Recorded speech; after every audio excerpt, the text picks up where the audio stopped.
Good morning, everybody, and welcome to Wake Up Missoula. I'm your host, Scott Ramp, ushering you into March 14th, 2025. Tomorrow, we're having the St. Patrick's Day Parade, and we have a whole bunch of Irish-themed things happening this weekend and more. And I also wanted to mention that this is going to be repeated next Friday, as next week is our Spring Flicks Camp, which during spring break, we're hosting kids aged 8 to about 14 to make movies, and we're going to premiere that Friday afternoon, and you should be able to watch it online on Facebook and YouTube by 3 o'clock on Friday. So we haven't made them yet, and we're going to see. So let's jump right into some city council. We have a lot of show to go through today. Not to mention I'm going to show some previously recorded clips that I've done, including St. Patrick's Day and March for Meals. So other than that, we have our pre-critic and Dublin stuff for you guys today. We have a lot of meeting on Monday discussing various things from reaction to the Johnson Street closure to updating the language on zoning in West End Homes Phase 2 and 3. Ooh, exciting. And a lot of things happening last week in the city, and we have some of the most updates on how fiscal year 2026 budget is going to shake out. Mind you, this meeting, the legislative update, is part of how local communities in Montana are affected. So Mayor Andrea Davis addresses the Johnson Street shelter closure. She did speak about this in length with constituents on Friday last week in a press conference. So this is like their follow-up for the Monday, kind of explaining and talking a little bit more about this. The decision that was made around the Johnson Street shelter funding. So the fiscal year 2026 budget estimates that we have made thus far indicate that the city of Missoula has around a $4 million budget shortfall in its general fund. And that would be before we consider the $2 million that we would have available to operate Johnson Street, because it would have to come out of our general fund. As you know, we have no further federal dollars. Federal dollars are the one-time money that have been helping pay for the operations at Johnson Street. And unfortunately, we do not have state money to operate emergency shelters, and there is no federal dollars available to pay for Johnson Street. This fiscal cliff is something that we have been transparent about with our houseless service providers. It's been a conversation that we have been having for quite some time, and the public in terms of our council meetings, our council work groups, committee meetings, and then council meetings, largely related to the budget, but several times we have talked about the Johnson Street shelter here and the reality of having one-time only funding that is has been paying for the operations. So the city's opting out of the Johnson Street shelter in terms of future funding. The city hopes to raise $400,000 to pay for that sprint to get as many people into permanent housing in a giant push for the next 5 months, which includes 160 residents of Johnson Street shelter. Much like the schools that got federal funds for many new programs from the Digital Academy to charter schools, the city hit a financial wall when it came to the homeless programs. Mind you, before the pandemic, city roughly pitched in $50,000 for the original winter shelter, which was the original Johnson Street shelter before the pandemic. The mayor does reassure people that the 160 people in the shelter will have the best services based on their efforts over the winter to help 15 veterans based on their Home for the Holidays program that they launched. We were able to house 12 of the 15 veterans that are selected for that program, homeless veterans, which is an 80% success rate. And that is largely the same exact structure we're going to use going forward. Shouldn't say exact, same structure with the housing sprint that we are going to be employing with the phased wind down of Johnson Street. So this effort will be housing focused. We'll be prioritizing getting neighbors into housing solutions that meet their needs, and we'll be working to prioritize how we maintain those ongoing supports for folks once they are housed. The flexible funds that we will use to secure housing will be things like holding an apartment open, holding a unit open, paying for a security deposit, paying off rent and utilities that are in arrears, transportation to friends and family, and so much more. Yep. And one of the things they're trying to do is to encourage landlords here in town to opt into these programs to help house people. So the math out of the 160 people, if they are at that 80% success rate, 128 people could get housing if they have the same success from the last couple of months. Although 80% is wishful thinking in the sprint using that success model, which is relatively new. The rest of the meeting spoke about a long list of things to do with zoning codes and regulation based on October 2023 law change from the state, not to mention there's going to be some new law changes going into effect for the fall season. So this essentially is pushing the timeline down further for a 12-month extension. So Jen Gross, Associate Planner for the city, talks about some of those changes and what the city is doing moving forward. This slide provides some background regarding changes adopted in October of 2023.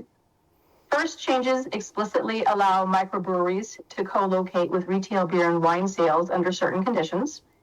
Next, the maximum number of children and adults allowed in a residential daycare was raised from 12 to 15 individuals, and the maximum for a daycare center was raised to 16.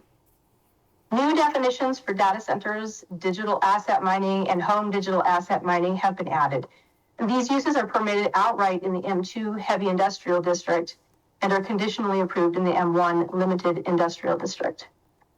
Places of religious worship can now accommodate temporary overnight visitors not exceeding 75 days per calendar year. Changes were made to require one parking space per unit for multi-dwelling buildings in all commercial districts except the central business district. Parks and trails requirements within townhome exemption development standards, also known as TEDS, were repealed, along with noticing requirements and all references to conditions of approval. And finally, the Design Review Board was repealed. Provisions transferring design review authority were included, and design standards unrelated to public health and safety have been removed or revised. Yep. And like many, places, design review board was something that the city utilized to determine when developers or people were putting up signage to determine whether or not the sign would be too big or too small and various other things along those lines, which will, just because a lot of those kind of boards don't exist doesn't mean those duties won't fall along to city council, which appoints those boards in the long run. This might have nothing to do with you personally, but how developers and small businesses can impact your neighborhood as more commercial entities are beginning to creep into more urban residential areas.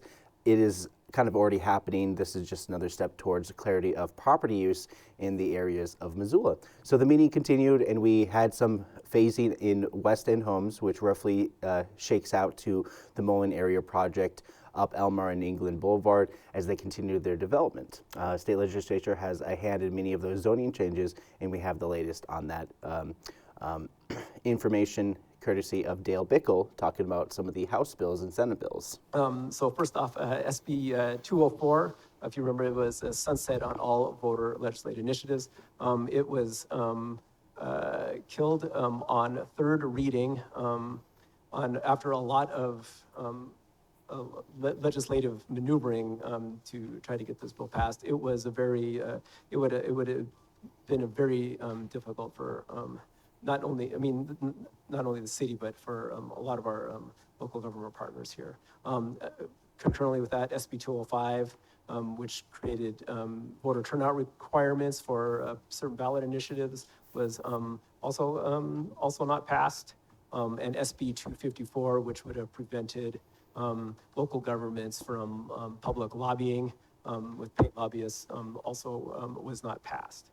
Yeah, and lobbying is one of those things that is a tool for the people who have a good amount of money, while at the same time cities and municipalities use lobbying so they can have a presence there physically.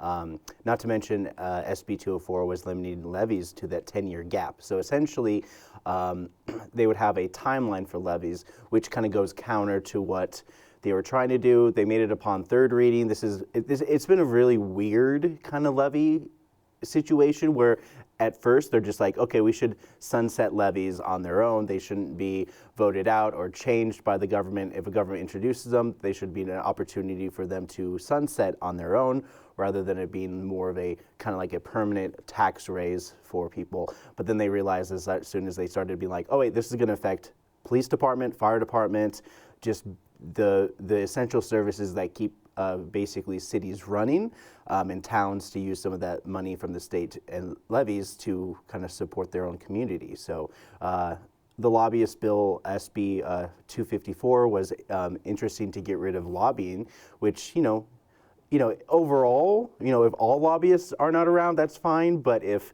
you start removing some of the more like hardcore, the people who represent the cities and stuff like that, then the only people you get are lobbyists that represent business interests only for the most part. So Dale also spoke about legislatives removing fees from park use. So this is one of the ones that the city tries to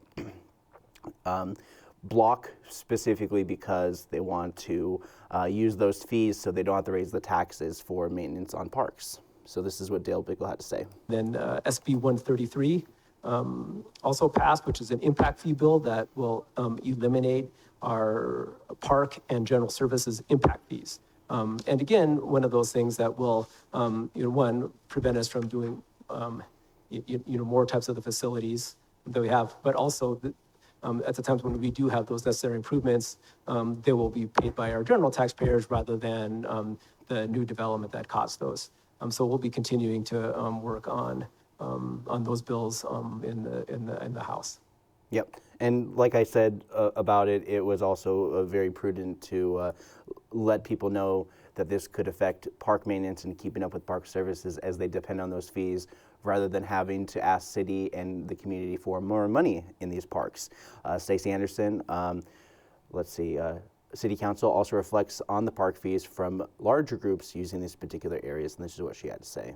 High utilizers, leagues and things have to pay a little bit more of a fee. And we talk about that every year when we talk about parks fees. But, they want it at a certain level of striping, a certain level of sod kept up, and so that they can play tournaments. They can basically reserve the fields a year out for a tournament. And so that basically necessitates more work, and therefore they offset that additional work that they require by a fee. And so that, there are still plenty of other opportunities for people at all socioeconomic levels to participate and utilize our parks. But these particular user groups have not your average use of these parks. And so therefore they're having to pay an additional fee, which I think is truly fair. If you want something extra for, versus just what the base level would be, it does make sense to pay a little bit extra. So yeah, apparently the whole justification of park fee removal is just like, oh, I don't want to have to pay a fee to use parks. But this is for more like casual user mindset, rather than you have these big events, which requires a little bit more effort from the parks department to get things ready for these leagues and such, which costs money. And so for the foremost part is that since they are represented by outside organization and third party, it is also important to have those kind of additional fees so that money goes into the local economy as a result. So this kind of is counter to, city being able to recoup some of those costs for everything. So far, the city continues to advocate for the community on the legislative levels. During public comment, Sage Bennett, who had spoken before, comes back for public comment on the homeless issue here in the city of Missoula, and this is what she had to say. We need a long-term plan, and this housing sprint is not only just a short-term plan, but also really truly only a concept of a plan. We need the city to remain accountable to providing what is promised to our community members. There were many promises that were made during the discussion of the Amendment 12.6, such as an increased public restrooms and trash disposals that were not followed through on. I'm incredibly worried about the accountability that will be applied to this housing sprint when neither Ward 6 City Council members, the ward in which Johnson Street Shelter resides, were present at the press conference where the announcement of the closing of Johnson Street Shelter was made. I worry about the honesty, transparency, and accountability of City Council when you make a housing sprint plan sound like it will be effective and easy to accomplish, just like how the Housed for the Holidays program. However, while this program, Housed for the Holidays, was enacted, I wonder how many unhoused individuals were still oppressed by our city. I'm willing to bet everything I own that it was more than 12. And by oppressed by our city, I mean the lack of concern around the health and safety of those forced to survive outside. I mean the $500 fees individuals are given when it comes to being in a park after hours. If this truly is to be enacted and we are to no longer have the Johnson Street shelter, I urge you to consider dropping the 8 to 8 ban and considering dropping the 12.6 ordinance. All right. And so that was her initial reaction to the Johnson Street shelter closure. And, you know, Sage was part of the many citizens in response to the park ban in the first place and concerns of the public while advocating for the homeless. The park ban and fees towards illegal camping is one of many things the city has done to curb the use of park use and overnight camping and spending money on private security to enforce those ordinances. And according to NBC Montana, a $670,000 contract with Black Knight Security was set for September. So it is quite a bit of money for hosting these kind of things. And one of the biggest reasons why the city is unable to continue these services for the Johnson Street Shelter, even though they have contracted them for up until 2026, end of August 2026. That was the contract, that wasn't the funding for it, as the Johnson Street Shelter, many other programs that were initiated during ARPA, American Rescue Plan, and CARES Act. A lot of that money is long gone, and the money is supposed to be basically spent by basically 2025, and that's where we're at right now. And Amber Sherrill, City Council response to the Johnson Street closure in some of the comments as well. It's become apparent over the years that congregate shelters do not move people forward. The National Coalition for the Homeless has been advocating for finding new models and approaches. I believe that a new approach is exactly what the mayor is proposing here. I'm nervous. I'm nervous about it, to be honest. I'm also hopeful. I want people housed. I want people in treatment. I want people moving forward in their lives. Focusing on finding people housing is the best for our community and for those experiencing the crisis of living unsheltered. Housing first means investing in getting people into housing and investing in keeping them there. Government is always criticized, or maybe not always, but regularly criticized for moving too slowly, not responding quickly enough to a changing landscape. I think this is an example of government reacting swiftly to the reality by saying, we don't have the money, it's not working, we're going to change the model. We're going to stop following plans that are outdated, and we're going to try something new. Okay. And so that was her initial reaction to the Johnson Street Shelter closure and some of the comments that were given on this. And 2025 has always been a sunset for many pandemic-era spending, like I said before. Frankly, you know, the Missoula Organization of Realtors just came out with a release in terms of how much rent and how much property taxes are initially going to affect how much you're going to pay to live in Missoula alone. And the Missoula Organization of Realtors essentially said that on average, most rent in Missoula has gone up by an average of $300 per month. So, you know, as we think about some of the things, you know, one of the things I always preach and everything like that has to do a lot with the fact that the cost of living in Missoula is just unfeasible, and it's almost impossible for people to make a living here in the city of Missoula. And that's just the reality that we live in. And as we dive into community meetings, we also going to shift gears, and we're going to discuss Linda Vista and Lower Miller Creek area for rezoning for more dwelling units in a phased push for further development. So Laura Stevens, Senior Planner for the City of Missoula, talks about the rezoning of the 81 acres, and this is what she had to say about that space. For comparison, the land use designation under the previous growth policy was residential medium, which called for a density between 3 and 11 dwelling units per acre. And the comparable Title 20 zoning districts were the same as the ones here today and included the RT10 district as well. This subdivision, as approved, has a density of 3.6 dwelling units per acre. All right. And then as you can see here, you know, different designated areas, RT 5.4, RT 2.4, and then all this stuff. And essentially what the comments are made, and really much the difference is that it's changing from an R zoning to an RT zoning, which adds those quote-unquote townhouse, where you can have duplexes and multiple attached homes on lots of land. And land use planning is something that the city updates regularly to see the use of dwelling units per acre based on trends and current demand for housing in Missoula, not to mention match the aesthetic of the neighborhood while fanning it out a little bit further. So at least 486 homes, if I did my math right, for the 81 acres and the 3 to 11 homes on each acre. So essentially 486 homes could be developed in this particular area based on the zoning criteria. That's essentially how the city controls the amount of homes that can be built and what types. And so far there is green spaces that are being preserved for potential parks and rec. Laura talks about the home types with this initial change, and here is some more information on that. The parcel and building standards, including setbacks and maximum height limits, would be identical to the existing zoning district. The only difference between the two is that the requested zone would allow for the construction of 2-unit houses and 2-unit townhouses attached across a common property line. The permitted density is the same, around 8 dwelling units per acre, but the form those dwelling units may take would have more variety in the requested zone. All right. So like she said, and like I just mentioned, is that, townhouses and just additional places for more infill. Climate conservation parks are playing with tree trimmings for the hazardous vegetation in the order of up to $202,500 for greenbelt turf management. And Morgan Valiant, Associate Director for the City of Missoula Ecosystems, talks about the extension of services and how this has to do with the big storm that happened last July. So we're almost about a year since the storm.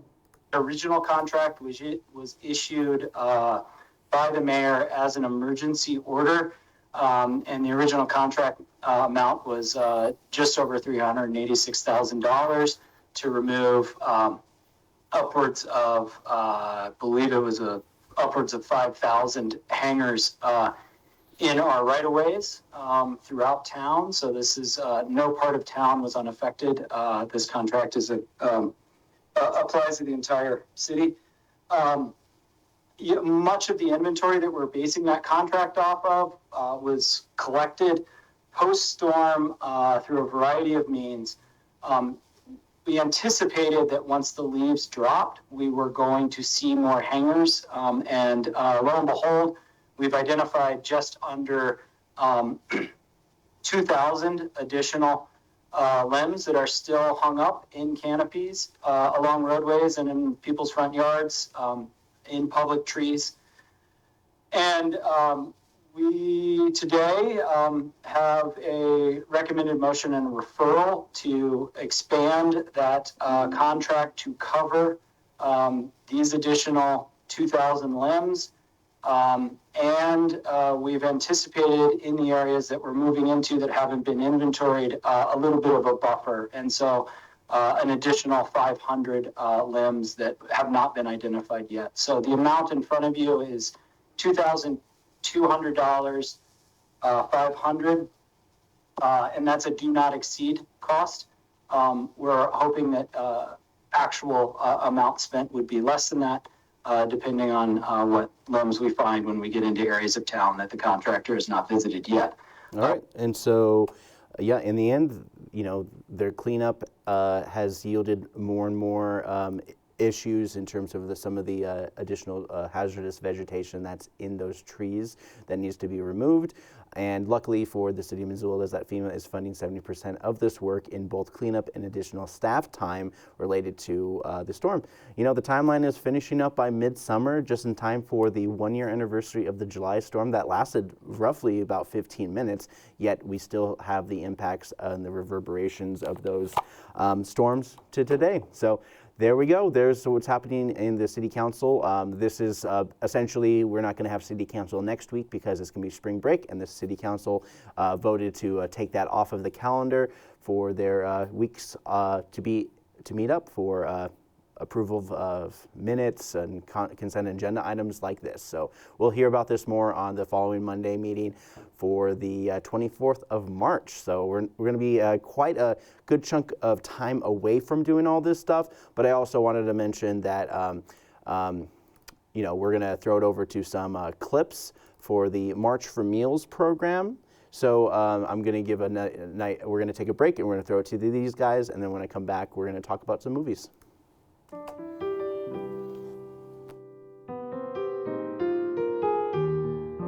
We invited press in the area to come into our dispatch center here at Providence. We have a long-standing relationship with Providence. They make the meals for Meals on Wheels, and we handle dispatch here. So all of the drivers come in, and we have over 100 drivers in the program, and I think we have right now 310 active clients receiving meals. Where we go and how we do it, it's all at the hospital, but because of the pandemic and going through the pandemic, we had to make lots of changes for how and what we did because we couldn't come in the hospital. Gotcha. But aside from that, the thing that has not changed at all is the people out there in our community who really need food, who don't have access to food. Certainly more and more folks who are having cognitive issues that come onto our program, and some of those challenges, especially for families. Great. And so how about the food? How is the kind of like the food has changed over the years? Oh, it's definitely changed. We, was it 2021, we changed food service providers. Well, the Providence did, and changed to a different provider. We got a different contract they had with a provider. So it was, getting adjusted to a new provider and a new menu, but that has strengthened over the past few years. The March for Meals campaign that's coming up, it's both an awareness and a fundraising campaign. We really want to make sure everybody in Missoula County is aware of Meals on Wheels program. They can support us with donations. We want people to know that we're always looking for volunteer drivers. The drivers find it a really rewarding way to give back. Part of the program is the social contact. So the nutrition is critical, and it's a lifeline for many of the clients, but the social contact is as well. So all of the drivers have an in-person interaction with the clients, and it's a friendly face, a chance to have a little conversation, and then it's also a, daily wellness check. Well, I hope that we continue having federal funding so that we can continue doing this job. That probably right in the current environment would be the big question in my mind, but as far as that, I don't see a lot of changes. It's a great program, and everybody is so nice to work with, the staff and the people we deliver to. It's our number one program for volunteers. We couldn't do it without the volunteers we have. It uses more volunteers than any other program in aging services, and that's easily 100 people throughout the year. We have 35 regular volunteers each week who help with the 20 routes we have. But it's a huge part of what Missoula Aging Services does. So many of our programs, we have about 30 programs, are specifically aimed to enable that independence, the dignity of living at home. Overall, in terms of aging services, there's, a movement to figure out ways to enable people to remain at home. It's healthier. People, that's the preference for most people, and it's actually usually cost effective as well, I'm not familiar with. So I don't know where all the streets are, so we'll use Google Maps. Oh, yeah. So we have to go get our other load now. Milk and the rest of our bags.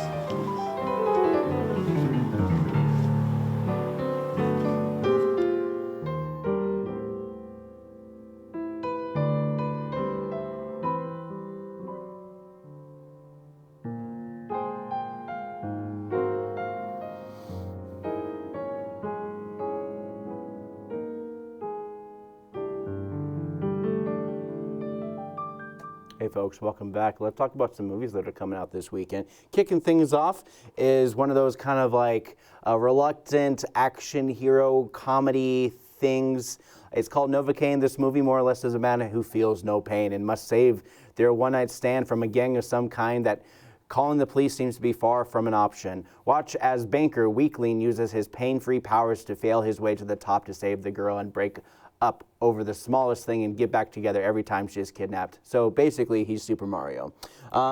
Then we got Black Bag. It's spy versus spy in this movie about a black bag going from one person to another, I guess. One spy has to accomplish the mission while the other one has to stop, steal, or initially stop the spy from doing spy stuff.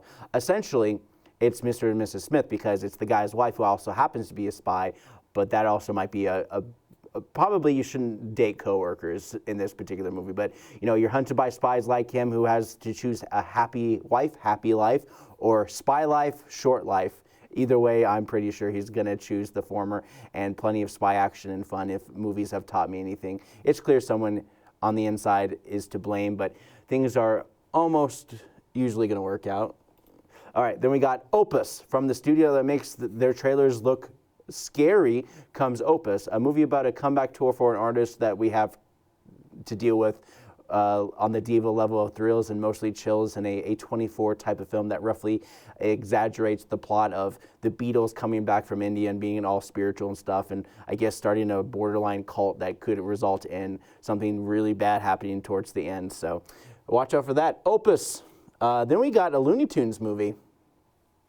It kind of came out of nowhere. The Day the Earth Blew Up, a Looney Tunes movie. Porky Pig and Daffy Duck are teaming up in a movie where I guess aliens invade the Earth.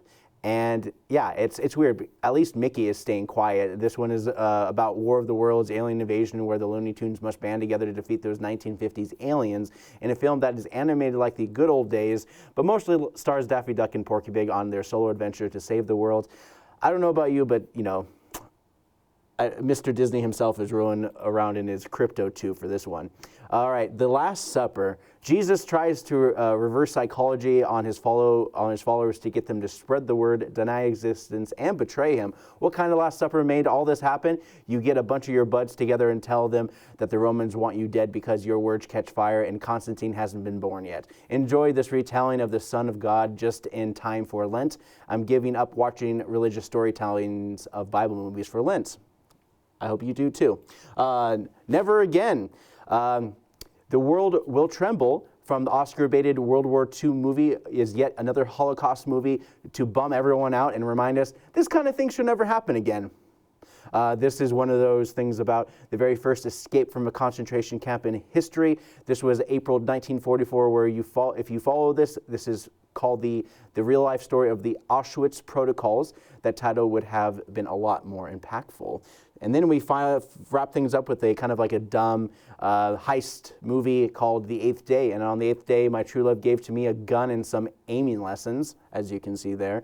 This movie is about a robbery of a small town market that has cash reserves that would make anyone a thousandaire and essentially mark them as criminals forever. So a lot of times crime doesn't always pay, but they're spending the money that would be irrelevant. So get a job because it takes you 8 days to rob a basic check cashing store.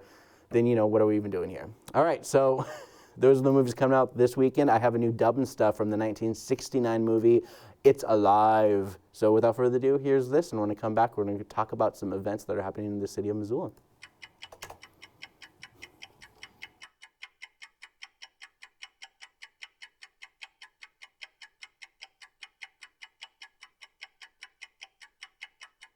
Mowed the lawn today. Grass keeps coming back. Do you think the soup will be cold? I'm hungry. Last time you had my soup, you burned my tongue and you blamed me for 10 years. Not gonna let that happen again. So you're gonna have to wait for this thing to cool down. You got me? I think you mean my tongue. Yeah, but it was implied. You should know better. I want real food. And for some reason, you don't want me to eat. You can eat soup. It's thick and hearty. It's very nutritious. Haven't you heard of liquid calories? Fine, I'll put a piece of bacon in your stew. Is that gonna suffice? Is that good enough for you? I heard bacon keeps you up late at night. Yes, it makes you craving for more bacon, because once you have one bacon, you can't stop. You have to have more strips of bacon. You just can't stop. And I just want a BLT right now. I don't care where we get it from. I just need it right now. Can you give me a BLT, can you or not? Oh, no, there you go again with the BLT talk. Do you see how big our house is? We can afford bread. We can afford some of the deli meats. We can make a BLT. It's totally possible. We can do it. Well, not in this economy. I should have never married a Bitcoin bro. No, wait, sorry, that was way over the line. Well, maybe you're right about fake coin, but I thought it was real because it was like an oxymoron. Well, you're gonna have to remove oxy. Yeah, I get it. I'm a moron. I inherited this house from my family. No, we can put it. And I already put 2 reverse mortgages on my house.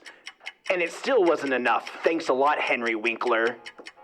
But it's okay. We'll turn things around. I promise you. No, what's the point?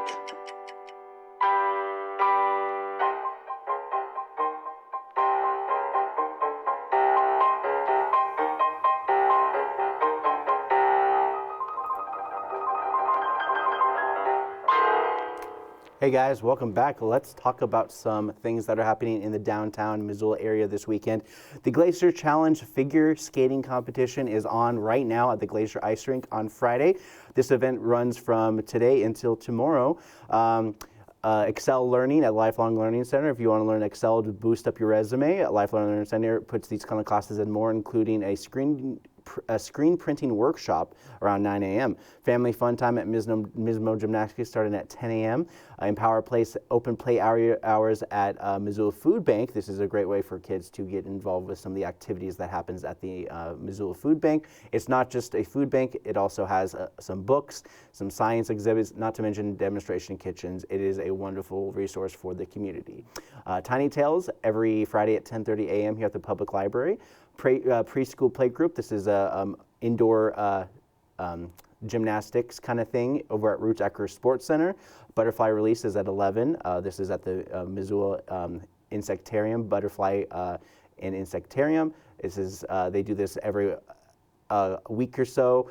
You know, there's always new butterflies getting released. You know, they don't live that long. They live long enough to breed, and a lot of times, every time you go to the butterfly house, it's always a whole new bunch of butterflies flying around. Missoula Senior Center, they have their regular lunch Monday through Friday at 11:30 a.m. Great way just to have some nutritious food and also reconnect with people around. Yarns and Watercolor, this is every Friday at 12 noon. This is a great opportunity for people who just want to go up, do some watercolor, or just want to do some stitching and just kind of hanging out. All Abilities Art Club, this is at Base. This is for people who are disabled and more, who want to touch base and build a community over at Base, and it's their art club. And it's a regular thing that it happens every Friday. Lego Club every Friday at 2:30 p.m. here at the Public Library. Young Adults Writer Group every week at 3:30 as well, just to help encourage writers of teens just to get involved with writing. Exhibition, so there's doing an Earth and Sky Radius Gallery opening at the Radius Gallery. It's talking about Earth and Sky themed art. You guys can check that out. It's kicking off tonight at 5 p.m. D&D Guild for Adults. This is something that always happens here through the Public Library. I usually don't mention it as much, but if you're interested in Dungeons and Dragons RPG with other people, the library does this online at 6 p.m. most Fridays.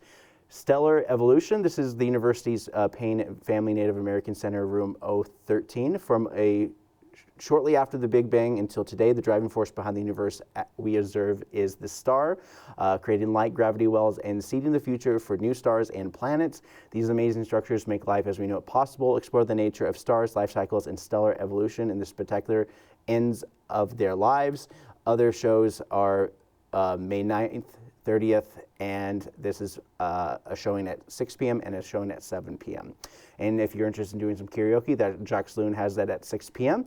Big Richard is going to be playing at the Wilma, playing some bluegrass music at 7 p.m. Most of these events are not going to be happening next Friday, as this is probably going to be repeated on the 21st, but right now I'm talking for the 14th. And so the Sacred Alley is also doing a full moon cacao ceremony at 7 p.m. This is also the lunar eclipse, blood moon, all that kind of fun stuff happening this weekend. Big Richard is going to be at the Wilma Theater on the 14th, playing some bluegrass music. Anna Ballo is going to be playing folk music at Imagination Brewing Company tonight. Night Blooming Jasmine is going to be at the Old Post at 7 p.m. English Contra Dance is going to be at the Elks Lodge Ballroom. Fundraiser and dance party at Free Cycles. This is a queer dance party featuring DJ Belly Scrubs. to raise funds for the community members' gender-affirming care. There will be pizza and art for sale as well. Come dance with us and put your gayest outfit out there. The Curious Incident of the Dog in the Nighttime. This is the last weekend at MCT. This is a teenager on the verge to find who murdered a poor little puppy, and it is a Tony Award-winning play. It is something that MCT, but it's also very R-rated, so you want to be careful of that. It's one of their more adult plays. It is Missoula Community Theater. A lot of times they do a lot of musicals. This is one of those, one of their 5 shows that are more for adult entertainment. So, UM Buddy DeFranco Jazz Festival. They're doing the University of Montana Jazz Program. The university presents will welcome some of the greatest international jazz artists, along with 50 middle schools, high schools, and jazz combos and jazz bands from across the regions to the UM campus to learn the language of jazz. By the time I'm reading this, you'll have missed half of the festival as it started on Wednesday. So they're going to be performing tonight at 7:30 p.m. So Marvel Years Missoula. This is the electronic music at Monk's on Friday night. Ida Ranch Hands is going to be in Union Club on Friday. And then Top Hat is going to be hosting Evening Redness Out of the West at Top Hat. And then we're going to jump right into your Saturday stuff with some St. Patrick's stuff happening on your Saturday. You have Run for the Luck of It. This is going to happen at 8:45, starting in the downtown Missoula area. Run for the Luck of It is their, they usually try to pair a kind of a short marathon along with a parade. So they're doing that for the same day. Winter Market is every Saturday from 9 to 1 p.m. until they start doing the farmers market in the summer. The Squalapalooza gear swap is happening at the Blackfoot River Outfitters. You can bring your used fly fishing gear and apparel, and as they sell it for you, this event typically gets hundreds of visitors throughout the day, so good quality gear is the right place, has a very good chance of selling. Looking for what is a great deal on rods, reels, flies, packs, tying materials, and more. This place is to be 600 items for sale last year. This is a great way for do some spring cleaning and do some swap and, you know, sale for noobs and seasoned folks looking for outdoor recreation fun. And also the Missoula Public Library is doing a seed swap starting at 10 a.m. at the Missoula Public Library. They have a lot of free seeds available for you to take home. And if you have any to share or trade, come bring them. This is the gardening book swap and the house plant swap this year. Bring any healthy house plants no larger than a 6-inch pot, and you will like to rehome those plants. Seed savings in Western Montana, growing a herbal first aid kit, getting started with permaculture. All these kind of things are available for people who not only just want to do a seed swap, but also learn more about plants. Makerspace walk-in hours every Saturday at 10 a.m. This is a great way for people to utilize this. This is beyond the replay that's going to be happening on the 21st for me. You and your child cooking breakfast burritos at the Lifelong Learning Center at 10 a.m. This Saturday. Museum tour at 11 a.m. at the Missoula Art Museum. Deer-resistant plants and trees at Karis Nursery classes. So they're doing Karis Nursery classes and seminars. This is to create deer-resistant plants and trees. Western Montana Genealogical Society Workday. This is for folks who want to find their family lineage, and this is hosted at the Missoula Public Library every once in a while. So by the time you hear this next week, you won't be able to take advantage of that. So it's going to be for the 15th. St. Patrick's Day Parade. Spend about 20-30 minutes enjoying the celebration that has been happening in Missoula for a long time, hosted by various organizations, second only to Homecoming Parade, and looking to compete with the Pride Parade this summer. Stoking some rivalries between parade turnouts are always fun. 12 noon at the downtown Missoula area, basically from the Red X's all the way to Grizzly Grocery Store. So enjoy the nice parade route, and MCAT will also be in attendance. I will be riding the large tricycle. Teen Open Studio at the Missoula Art Museum. This is for kids who need to get, kids who will get access to art supplies and more at the Missoula Art Museum to encourage teens to get involved with arts. MCAT Saturday drop-ins every Saturday at 1 p.m. Bonsai plants. It's a workshop to learn how to do bonsai at Karis Nursery at 1:30 p.m. on Saturday. And then St. Patrick's Day, they have a deal at the Rhino. They're doing some whiskey tasting there. Also Irish dancing at the Missoula Public Library at 3 p.m. Dancing with Arts, Missoula Stars. This is Missoula celebs and pro dancers of the night of Guts and Groove, supporting Arts Missoula. Watch as they tear up the dance floor, shining a light on your vibrant dance community. Donate to your favorite Two Human crew to bring home the Mirror Ball Trophy, and this is at 6:30 p.m. on Saturday night. Speed dating at Sacred Alley, Saturday at 7 p.m. on Saturday. Velvet Landing, Imagination Brewing Company, playing some jazz music there. Velvet Landing is going to be some playing. I wrote it twice. They put it up twice. I totally just copied and pasted twice without even reading. Celtic Dragon Pipe Band is going to be at Union Club for some Celtic music, starting at 7 p.m. Billy G at the Jack Saloon is at 7 p.m. on Saturday. Orange is the New Yak at Electronic Music, playing at Monk's Bar at 8 p.m. on Saturday. Richie Mitch and the Coal Miners, they're going to be at the Top Hat, playing some Top Hat folk music. Karaoke at West Side Lanes. Tomcats is going to be at Union Club. DJ Chris Moon every Saturday at 10 p.m. And then on Sunday, we have Bonner History removing the Milltown Dam. They're going to be doing this at St. Anne Catholic Church. It's an education/discussion about the Milltown Dam and everything that led to its removal and also history around it. So Rattlesnake Stories, planning for fires. This is going to be at Missoula Public Library starting at 2 p.m. on Sunday. And then as always, City Life is hosting a drop-in basketball and volleyball. Basketball at 3, volleyball at 5. Very funny weekend comedy open mic at 8 p.m. every Sunday at 8 p.m. And then, have a great spring break. We'll miss next Friday and replay the show on the 21st. This is kind of for my television audience as opposed to my YouTube and Facebook, which they won't get an update for next week. I'll probably just try to encourage more of the other stuff that is happening as well. I'm going to try to get through this as quickly as possible, but I also want to throw it over to my boss, Joel Baird, who had the folks from the Irish Studies come down to talk about all the events that are happening for St. Patrick's Day. So without further ado, here's this. And when we come back, we're going to talk about some news. And I'll take this opportunity, dear viewer, to tell you a story that I recorded a parade. This was about 15 years ago. I was recording a parade in a bad mood. I was in a bad mood. I was recording the parade.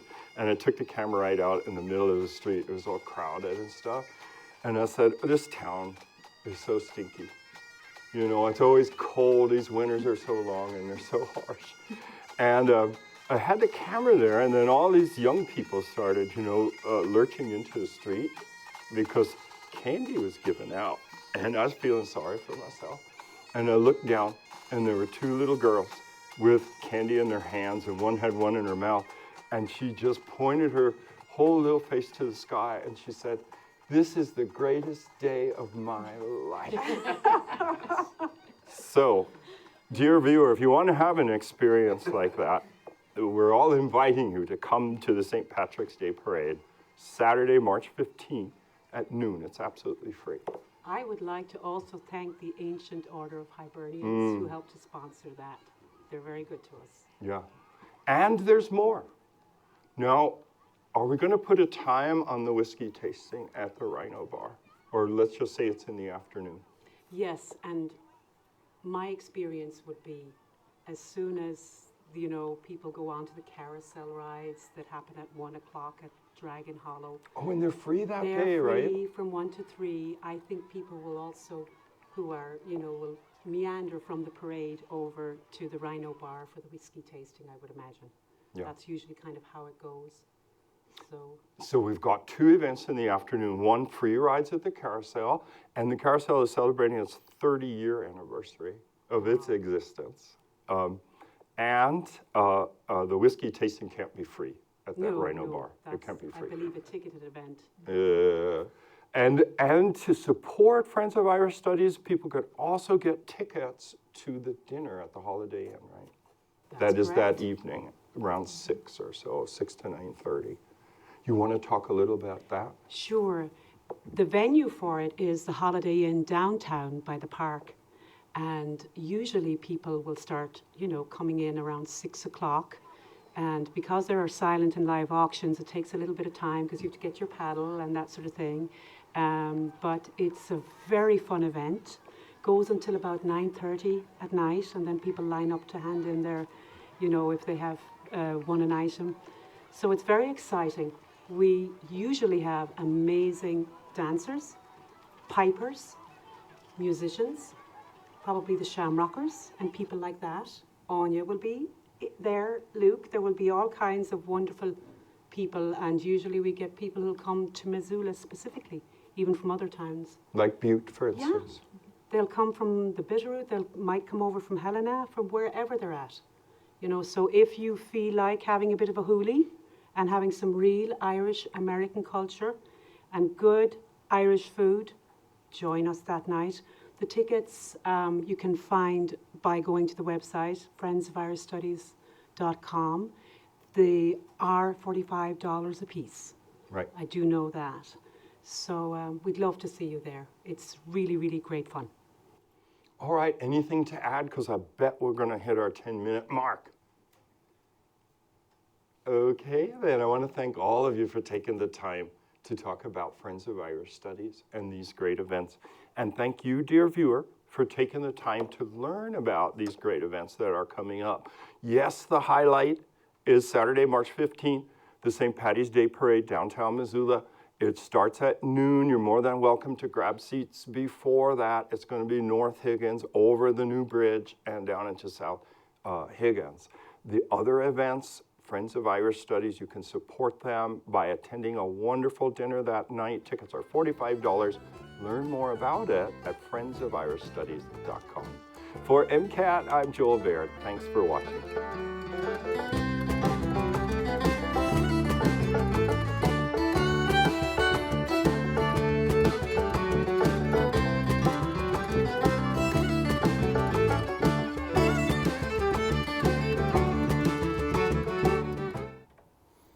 There you go. There's all the events that are happening for your St. Patrick's Day weekend. Enjoy all that and more as we jump right into some news that are happening in and around the city of Missoula. So let's talk about some things. You know, some of those federal employees fired by DOJ in Montana are looking to return to their jobs. The Federal Merit System Protection Board on Wednesday directed the U.S. Department of Agriculture to temporarily reinstate the thousands of workers across the country who lost their USDA jobs last month. The firing email simply stated, based on performances, their continued employment would not be in the public interest. This was the shakeup at the highest level, with consequences that were felt to a point many lower courts and systems stepped in to help. Essentially, anyone on the probationary position in federal agencies were let go unilaterally. However, this has been a test of the federal union protections of these jobs to reinstate and issue get back to work orders in hopes that this would undo the damage that has already been done.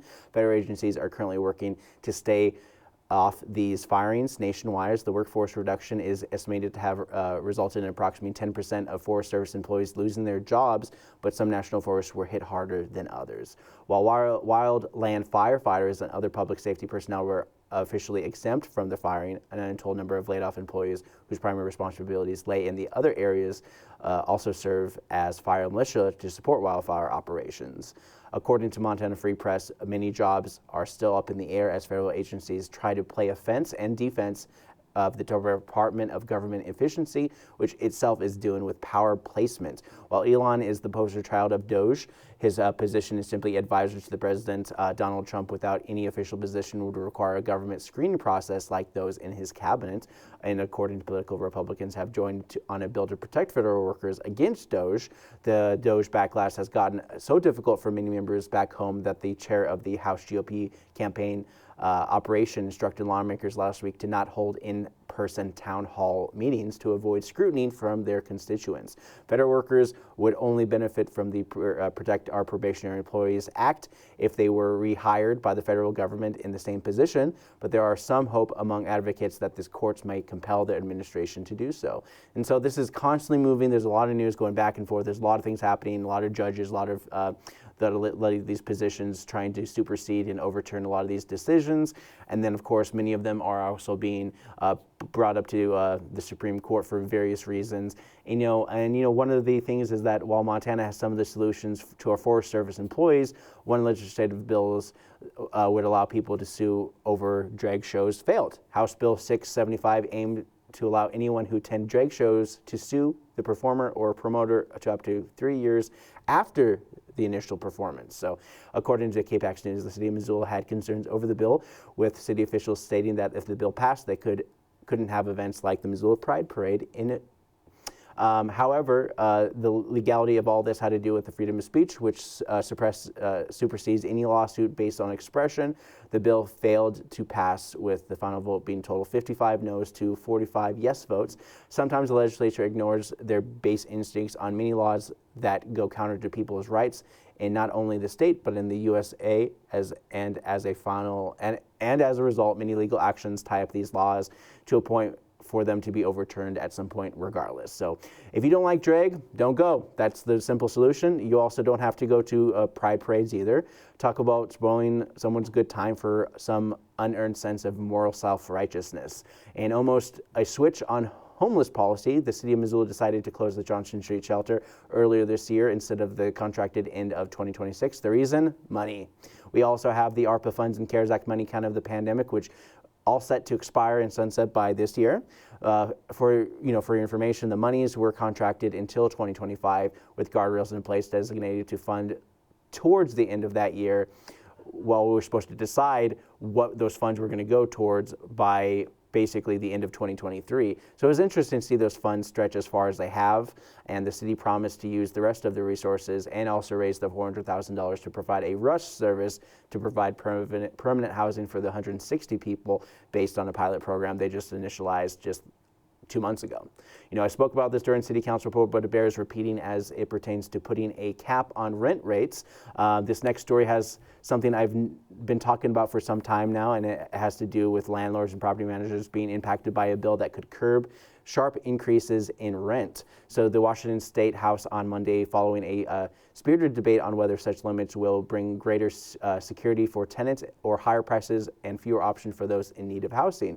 According to the Washington State Standard, House Bill 1217 would prohibit landlords from raising the rent tenants threshold by more than 7% within a 12-month period, or by any amount during the first year after tenancy begins. So it would also require landlords to give 90-day notice before rent increases take effect, and would bar them from changing more than 5% difference in rent for similar leased units. Supporters argue that stabilizing rents would provide people with predictability in their expenses to help them stay in their homes and avoid homelessness. If the bill passed, it would take into effect immediately. However, you shake it, Montana does not have anything like this on the docket. However, HB 155 aims to target graduated tax rate for residential properties, increasing gradually on their homes. Thane said, Mark Thane came to a Lolo Community Council meeting and kind of gave a rundown of all these bills. And his bill, House Bill 155, the whole idea of the property tax burden that falls on residential property, a share that has grown in recent years because of the spike in home values. And so what they want to do with that one is they want to kind of like essentially turn that back to about a 2023 standard before the first housing assessment, which would put the 59% taxable rate to about 52% of the taxable rate, which is a pretty significant difference, because that would be the lowering down the 20% increase that happened over the last 2 years in how much you pay for your property taxes. Okay, I'm talking too fast, but HB 231 would give lower tax rates to most Montana's primary residents. So you have to live in that house 7 months out of the year to be qualified for this, and this would ultimately require the state to hire 40 people to regulate this kind of stuff. However, the HB 155, according to Mark Thane, this is their Democratic attempt. This is the Democrat bill, while HB 231 is the GOP bill. And part of this is that veterans have the best deal coming out of these bills, as they and their widows could qualify a 50% minimum reduction and as much as 100% reduction on property taxes. Fixed income folks also have the advantage of the top 80% reduction at most, and as little as 25% reduction for those on the quote-unquote fixed income. Mark Thane addressed the upcoming property assessment to another 11% increase in property taxes, which 2 years ago was that 20% increase in property admin tax force to handle this problem going into the 2025 legislative session. Class 4 residential is your typical house, the kind of thing that I would live in, or you have your own resident that is being targeted for tax relief, with attempts to put the tax burden on the 15 other property taxed entities, which is either commercial, larger landlord-based commercial properties and stuff like that. However, as we look into renters, HB 154 is also to help pay for those property taxes for landlords, so renters would be less burdened with the fair market rates, with property taxes being covered by the state. So that's one of the big things that are happening overall. And there's a whole list on how these bills are going to affect you, and you can learn out more by going on to Missoula Free Press. But that about does it for me in my morning show. I hope you guys have a wonderful weekend, and for Wake Up Missoula, I'm Scott Ramf.